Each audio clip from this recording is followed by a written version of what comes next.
Hi, I'm Kenny Colbert. Thanks for joining me for coffee today. President Obama has asked the Department of Labor to make some significant changes to the Fair Labor Standards Act, specifically in the area of non-exempt versus exempt employees. While we don't know yet what the changes will be, I would imagine they will be significant. President Obama, in his press conference, said that he thinks there are millions of people who are currently classified as exempt employees and not eligible for overtime, that he would like to see reclassified as non-exempt employees and be eligible for overtime. So when you start talking about millions of employees, I would imagine it's going to be a significant change. Before we move ahead and talk about possible changes, let's look at the Fair Labor Standards Act as it's currently written. In order to be an exempt employee, a person must meet 3 tests. There's a salary level test, a salary basis test, and a job duties test. According to the salary level test, an employee has to earn at least $455 a week. On an annualized basis, that's $23,660. That number has not been changed since August of 2004. We have no idea what the new number will be, but it's been suggested it could go up to $600 or $700, or it could nearly double to maybe $900 a week. Only time will tell. The second prong of the test is a salary basis test, which means you quote a weekly salary to a person and he makes that salary regardless. So it is not permissible to make deductions for quality of work or quantity of work. There are, however, some very limited reasons that you can dock the pay of an exempt employee. And if you would like to see that list, we have it spelled out in really easy, understandable format, and you can call the association and we'll be glad to send it to you. The third prong, the duties test, is the most confusing part of the exemption status. There are 3 primary exemptions: the executive exemption, the administrative exemption, and the professional exemption. There are other exemptions out there as well, but I'm not going to go into those. Under the executive exemption, which really should be called the supervisory exemption, because anyone who's a supervisor is eligible to be looked at under this exemption. Under the executive exemption, there are 3 statements that need to be met. The first is the person's primary duty must be the supervision of a department or a recognized subdivision in a company. The second part is the person must regularly supervise 2 or more employees.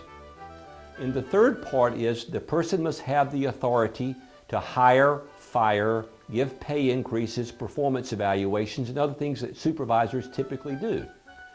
This person does not have to have the final say-so, but their decisions have to have a substantial impact.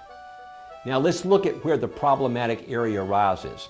Remember, the first prong says your primary duty must be supervision of the department or a subdivision. Some people think that that means you must spend 50% of your time being a supervisor, but that's not spelled out very clearly in the regulations. The second part says you must supervise 2 or more people. Well, let's combine those first 2 prongs. Your primary duty must be supervision. Your second duty must be supervising 2 or more people. But think about it. If you're only supervising 2, 3, or 4 people, are you really spending your primary duty as being a supervisor? I doubt it, or you've got big problems in the workplace if you're having to spend 50% of your work week supervising 2, 3, or 4 employees. One area that President Obama really wants to focus on is the fast food workers and retail workers. So let's use the example of a manager of a fast food establishment. He may have 15 or 20 employees working for him.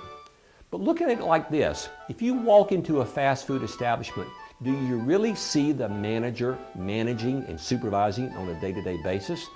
Most of the time, they're helping cook food, prepare food, run the cash register, taking inventory, and doing other, quote, non-exempt tasks. So even though this manager may have total responsibility for the facility, he's responsible for the profit and loss, etc., he probably does not spend the majority of his time or the primary duty as a supervisor. So if you've got this supervisor, this manager, and he's making, say, $500 or $600 a week, and he's classified as an exempt employee, and he's working, say, a 60-hour work week, he's not getting overtime, there may be situations that he barely makes minimum wage or even falls below minimum wage based upon the hours that he works. This is the very issue that President Obama wants to correct. I don't know where this is headed, but I dare say that in the future, under the primary duty, we will see that defined more closely. It may say something like you have to spend 50 or 60 or 70% of your work week being a supervisor in order to be an exempt employee. It's going to take the Department of Labor several months or many months to develop an action plan. It has to be published in the Federal Register. It has to be open for comments. So quite honestly, we may be a year or two away from seeing the final regulations. But stay tuned to this because it could certainly affect your business. And by all means, call us here at the association if you have any questions. Thank you very much.